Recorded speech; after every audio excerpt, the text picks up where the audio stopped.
আসসালামু আলাইকুম গাইস, সবাই কেমন আছেন? আশা করি সবাই ভালো আছেন। আমরা হবিগঞ্জের মানুষ ভালো নাই রে ভাই, কারণ আমরা এদিকে যে পানি পানি আর পানি রে ভাই, যেদিকে চাই এদিকে হেললা পানি। এদিকে নিয়ে আমাদের রাস্তাটা ভাঙ্গে গেলে তো আমাদের হবিগঞ্জে পানি ঢুকে যাব গা।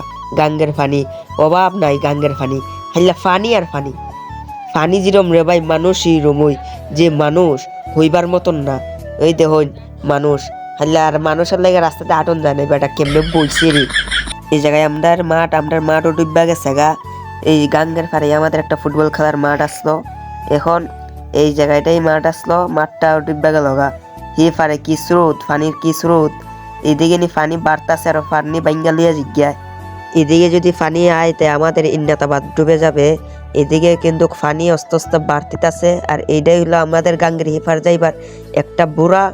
আপনারা কি কোন জানি না সঠিক, আমরা কিন্তু বুড়া কই। আর আপনারা কিন্তু ভাবছেন এটা কি নদী, এটা হলো খোয়াইন নদী। এটা হলো আমাদের খোয়াইন নদী, যে খোয়াইন নদীর মাঝে আমরা গোসল করি, মাছ ধরি, সবকিছু করি।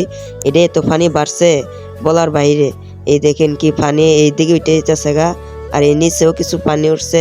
এই রাস্তাটাই খোয়াইন নদীর সাইডের রাস্তা, ইটের রাস্তা। এটা কিন্তু অনেক পেক হয়েছে, আর এই বাড়িটা পানির নিচে চলে যাচ্ছে আস্তে আস্তে। এটা খোয়াইন নদীর কাছেই বাড়িটা। এই সাইডেও কিন্তু বাড়ি ঘর আছে, এইগুলা বাড়ি ঘর একটু উঁচাই আছে। আর এর সামনে কিন্তু মানুষের অভাব নাই, সবাই আইছে এই খোয়াইন নদী দেখতে। খোয়াইন নদীর মধ্যে কিরকম পানি হয়েছে।